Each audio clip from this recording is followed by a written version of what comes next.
At the end of August we had a field day hosted by us and Union Forage. Today is an information sharing day, so if we can keep what we wanted to show is a lot of the different practices that we're that we're using on our farm, to get better animal performance, enhance our soils, and to extend our grazing days and and become more profitable at the end of the day.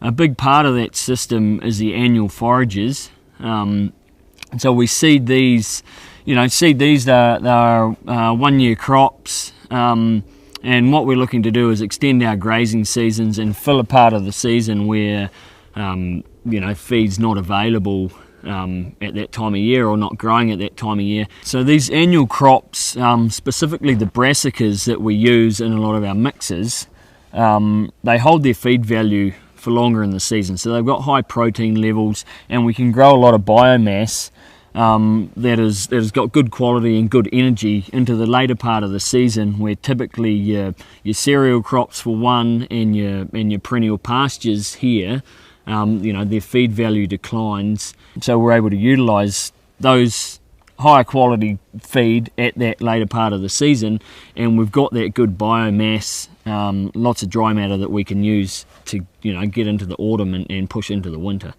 The brassicas in particular, the Winfred and the Goliath and the Hunter, they can withstand frosts and lower soil temperatures. So we've still got plants growing into the early part of November, where a lot of your native species or your traditional species around here have stopped growing. This teff grass here, it can handle multiple grazings too. It's an ancient grain from in the Mediterranean, so it's used to hot, dry weather. But also a bonus of it, it can, correct me John, in about 3 weeks after grazing, go at it again. But just don't make, Arno's pulled some roots up there, but just don't let the cattle pull it out, because it's very shallow rooted, okay? So keep the roots, keep the solar panel there, and then she'll bounce back again, and she doesn't need a lot of water. We're fiddling around with our mixers and stuff, so we seeded this. I think it's got 4 pounds on there, but I think that's a typo. We're actually up around 10 on the teff grass. So it grows pretty thick and dense when you get it in there. But under a typical grazing system, we would have grazed it by now. But we're just still going to push that feed further into the autumn. And it's an annual grass. Yep, we're not expecting anything to survive here after winter. We'd be wanting 2.5 on our yearlings on something that was looking like this. For us, our true measurement of what we're getting comes down to pounds per acre.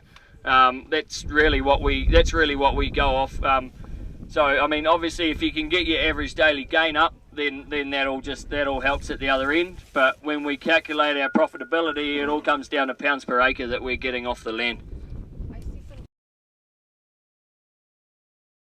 This hasn't been sprayed for insects, no. And we will avoid as much as we can to not spray anything, especially pesticides, because there's so many other good bugs in there. And if we can get good healthy plants, good healthy soils, then we shouldn't have to spray for any bugs.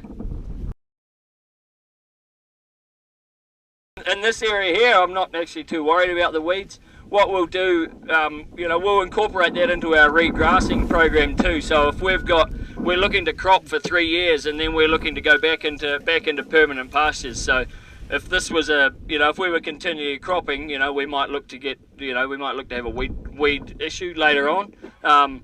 We can't in-crop spray with the different cocktails, but that you could combine certain crops so that you could do an in-crop spray if you had to.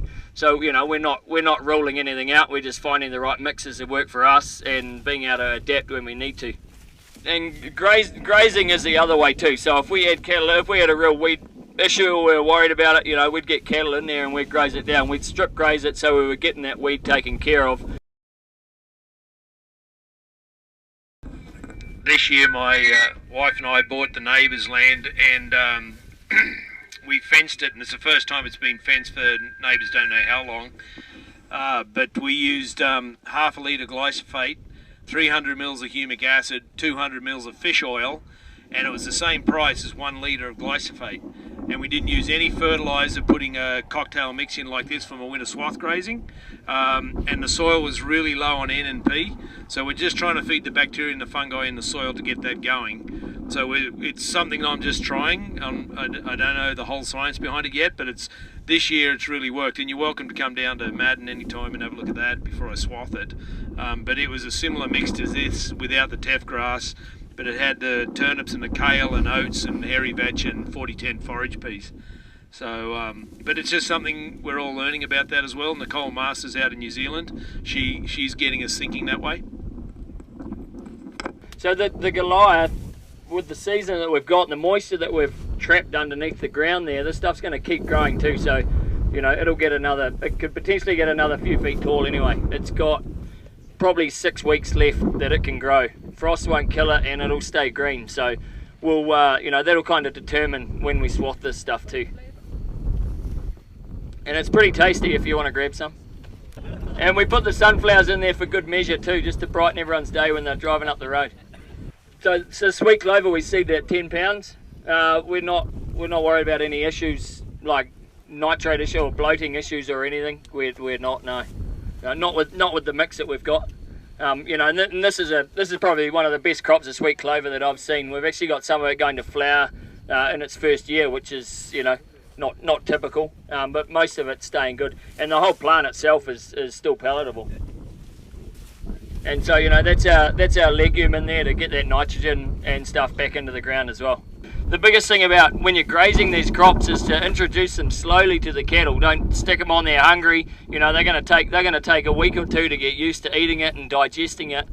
So take that slowly and yeah, don't just run them a few miles down the road and stick them in there hungry. With Union Forage, they've got a couple of different blends that are already made up, and then you can make your own up if you want as well. But the relay mix, which is just Italian ryegrass, hairy vetch, and Hunter and Winfred brassica, that's running about around about $34 an acre just for those seeds. And then the ultimate mix has got the Hunter, Goliath, Winfred, and Graza brassicas. Then it's got Italian ryegrass in there too, Crusader. Then it's got hairy vetch, crimson clover, and then 4010 forage peas. You're looking about $38 to $39 an acre for that. But the guys who just want to try some cereals with some brassicas in there, the brassicas are normally running around $6 a pound each. So if you just went and ran a pound of Goliath and a pound of Hunter, then, you know, you're looking at $12 just to kick that up a little bit. Depends what your grazing program is. For cows, that's tons. If you're going to do what Ben does here and have the calves on there as well, then it's more diverse, the better. Then there's also different root systems in the soil. So our seed cost on this stuff is we're at $75 an acre, and the biggest cost of that, I guess, is the sweet clover, which we've spent close to $30 on the sweet clover. But the benefit of that is we've got that biennial crop, so we've got that going into next year, and then we're pulling off, you know, we're pulling off probably a 6-7 ton crop of that the following year. So, you know, you can minus that out if you're just looking at the annual side of it and what that's going to cost us this season. But, you know, it's probably going to save us close to $100 next year. You know, your brassicas, you know, they might look like they cost more at the start, but you've got to look at what you're comparing them to and what production you're going to be getting out of them as well. I mean, if we take some of this triticale here, for instance, you know, a lot of that's going to be left. Like, you haven't actually got much palatable feed there. You've got a lot of straw.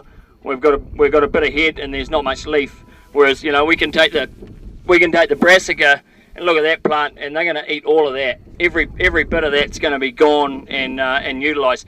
The seed, you know, might cost a few extra cents or a couple of dollars per pound, but it's the production that we're getting off it. That feed, we spend a little bit more money at the start, it then becomes our cheapest feed that we can actually feed, because we're growing the tonnage, we've got the quality, we're able to feed that feed at a time when we would otherwise be feeding silage or imported feed, which actually is costing, you know, 3 or 4 times as much. So getting a combination of stuff, you know, if you've got higher quality feed like this, you'll blend it off with some poorer quality feed too. So I don't expect at the end of next winter that we're going to have to harrow this field. They will seek out the brassica before any of your cereal stuff that you've got in there. Yeah, you shouldn't see any, all that, the whole stalk and everything will be cleaned up.